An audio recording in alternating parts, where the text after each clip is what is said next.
Education Assistant at the First Unitarian Church of Salt Lake City, and this is UU of the Week. Charles Darwin is most famous for publishing his book, The Origin of Species, in 1859. The book presented Darwin's theory of evolution, explaining that life as we know it is the result of changes over time, as opposed to people being created by God.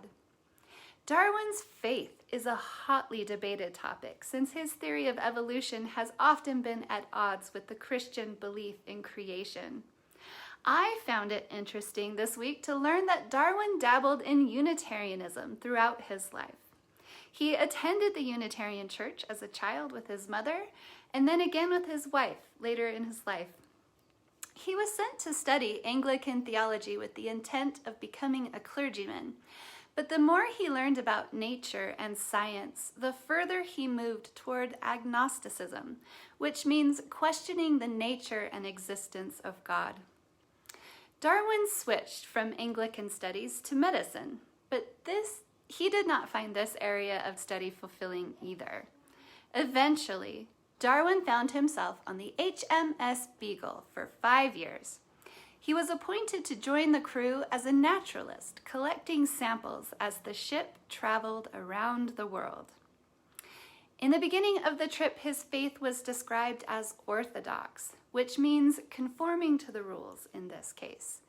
He looked for evidence of creation and took special note each time he saw the work of a divine hand.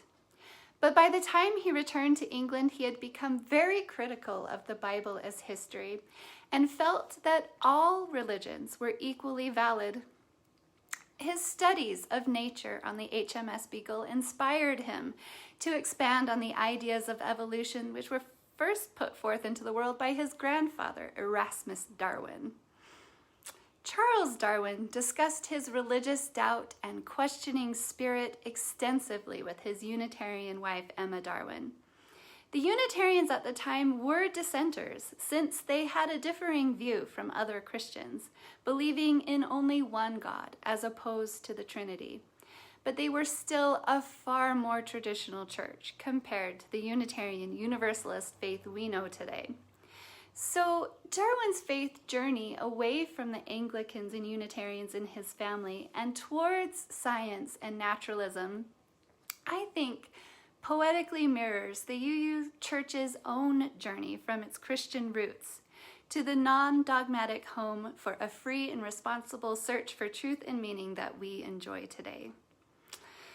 Darwin said, "It appears to me, whether rightly or wrongly, that direct arguments against Christianity and theism produce hardly any effect on the public. And freedom of thought is best promoted by gradual illumination of people's minds, which follows from the advance of science." I think Charles Darwin would have fit right in the modern UU Church, and we owe him a debt of gratitude for his prophetic voice and scientific curiosity. I'm happy to add Charles Darwin to our growing collection on uuoftheweek.org.